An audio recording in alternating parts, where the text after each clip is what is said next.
Merchant navy में आप किसी भी रैंक पे जाना चाहते हो, किसी भी कंपनी या सेम कंपनी के किसी भी जहाज़ पे जाना चाहते हो, तो इस वीडियो को देखना आपके सी कैरियर के लिए बूस्ट की तरह काम करेगा।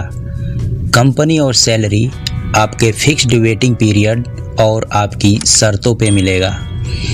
किसी भी जहाज़ पे जाने से पहले बहुत सारे चेकलिस्ट होते हैं जिन्हें चेक करना पड़ता है, लेकिन आप कुछ ही नॉर्मली चीज़ें चेक करके बेचैनी से जहाज़ पे चले जाते हैं और वहाँ जाकर पछताना पड़ता है।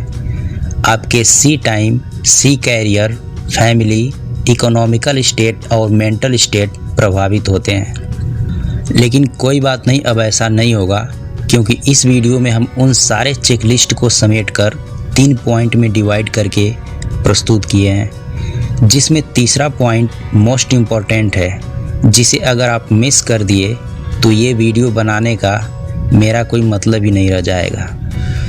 और साथ ही आपको 2 बोनस टिप्स इस वीडियो के नीचे डिस्क्रिप्शन बॉक्स में मिल जाएगा, जो आपका कोई बेस्ट फ्रेंड भी नहीं बताएगा और शायद उसे पता भी नहीं होगा। सबसे पहला पॉइंट है डॉक्यूमेंटेशन। सबसे पहले तो हमें खुद अपने डॉक्यूमेंट और उसकी वैलिडिटी चेक करनी पड़ेगी। किसी भी कंपनी में रेडीनेस देते समय या ज्वाइनिंग के पहले ये चेक कर लें कि आपके पास सभी ज़रूरी डॉक्यूमेंट है कि नहीं, और उन सभी डॉक्यूमेंट की वैलिडिटी मिनिमम 12 महीने तक के लिए वैध होने चाहिए। क्योंकि कुछ एवरेज टाइप की या छोटी मोटी कंपनियों के क्रू कोऑर्डिनेटर बिना ठीक से डॉक्यूमेंट चेक किए या जानते बूझते आपको जहाज़ पे भेज देते हैं, और वहाँ ये पता चलता है कि इतने महीने में आपका कोई डॉक्यूमेंट की वैलिडिटी समाप्त हो रही है, या फिर फलाना डॉक्यूमेंट तो आपके पास है ही नहीं, तब वहाँ काफ़ी दिक्कतें होती है और समय से पहले आपका साइन अप भी हो सकता है। दूसरा पॉइंट है कंपनी का डिटेलिंग लेना। अगर कोई कंपनी आपका सीडीसी पासपोर्ट कोरियर करने को बोले तो ज्वाइनिंग के एक्साइटमेंट में कोरियर करने से पहले उसकी पूरी डिटेलिंग लेना कभी ना भूलें।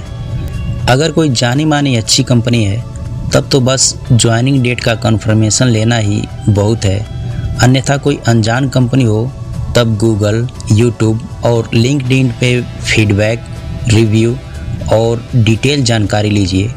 उसका रेपुटेशन, बैकग्राउंड, विश्वसनीयता, अन्य कंपनियों के साथ टाई अप, कितने और कौन कौन से टाइप के वेसल हैं उसके पास, उसका आरपीएसएल नंबर, उसका registered tin number, MLC, ISO इत्यादि सर्टिफिकेट चेक कर सकते हैं।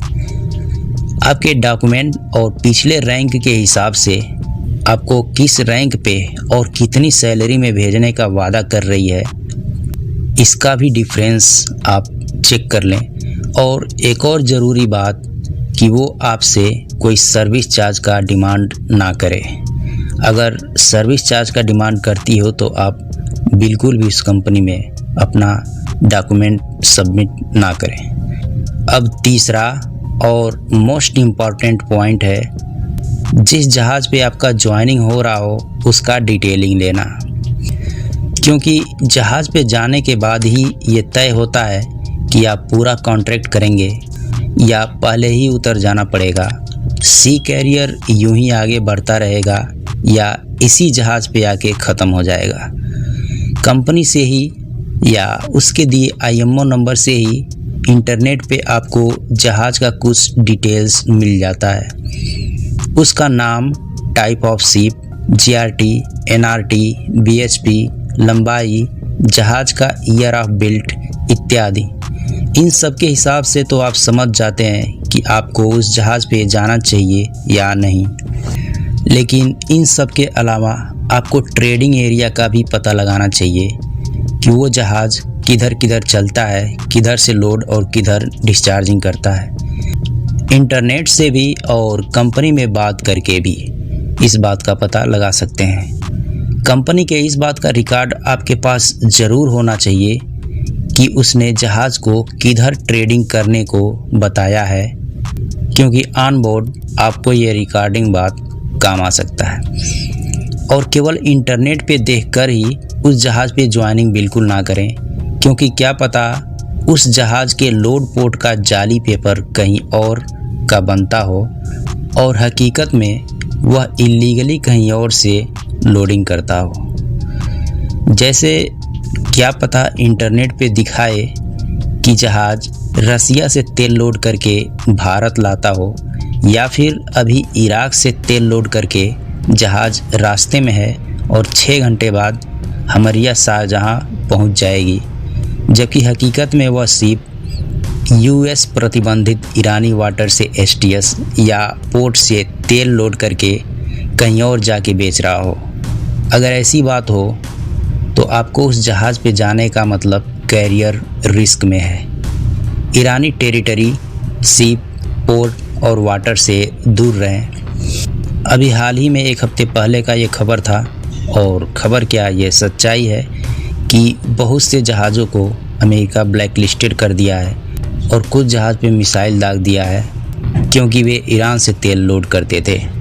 इसके अलावा ये भी पता करें कि उस शिप पे क्रू किस किस कंट्री से हैं और किस टाइप के कार्गो लोड किए जाते हैं। अगर काला तेल लोड किया जाता हो, यानी कच्चे और भारी तेल जैसे HFO और DO, तो ऐसे जहाज़ों पर भी जहां तक हो सके जाने से बचें, क्योंकि यह काला तेल वाकई में गटर के सड़ांध कचरे जैसा होता है और एज अ डेक क्रू इसका लोडिंग, डिस्चार्जिंग और हैंडलिंग करने में बहुत दिक्कत होती है।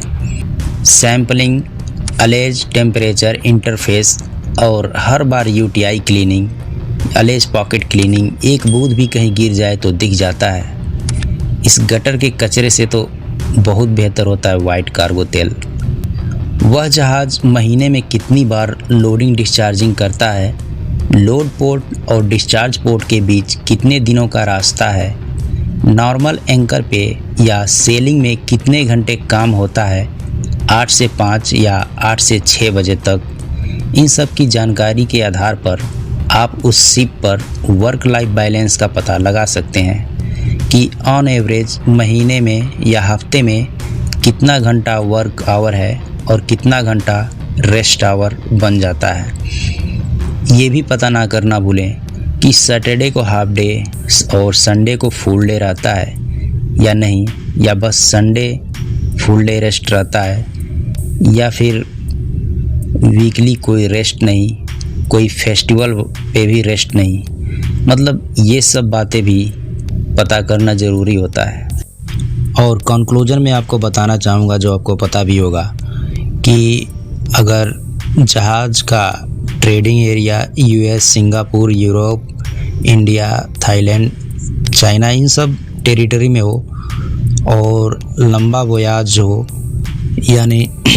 यानी लंबे दिनों का सेलिंग हो, ड्यूटी आवर्स नॉर्मली सेलिंग में या एंकर पे 8 से 5 हो, weekly half day and full day rest, festival party, birthday party, ये सब होता हो, और महीने में एक बार लोडिंग डिस्चार्जिंग या 2 महीने, 1.5 महीने में एक बार लोडिंग डिस्चार्जिंग होता हो, तो उन वेसल पे अच्छा होता है। मिक्स क्रू हो, वहाँ पे खाना पीना सब स्टैंडर्ड हो, और सैलरी तो आपको पता ही है, आपके रैंक के हिसाब से A ग्रेड का हो, ऑन टाइम पे साइन अप और साइन ऑन होता हो, इमरजेंसी में साइन ऑफ कंपनी देती हो और कोई एक्स्ट्रा चार्जेस ना काटती हो, क्योंकि बहुत सारी कंपनियां हैं जो कॉन्ट्रैक्ट पूरा होने से पहले साइन अप तो दे देती है, लेकिन टिकट वीज़ा का पैसा काट लेती है। वैसे ऐसा नहीं होना चाहिए, बस वो सैक करती है कंपनी तब नहीं काटती है, लेकिन और इमरजेंसी साइन अप पे भी बहुत कंपनियां पैसा नहीं काटती है। और बाकी शिप का GRT मोर देन 50,000 होना चाहिए, और ईयर ऑफ बिल्ट 2015 से ऊपर होना चाहिए, 2020 इसके आसपास में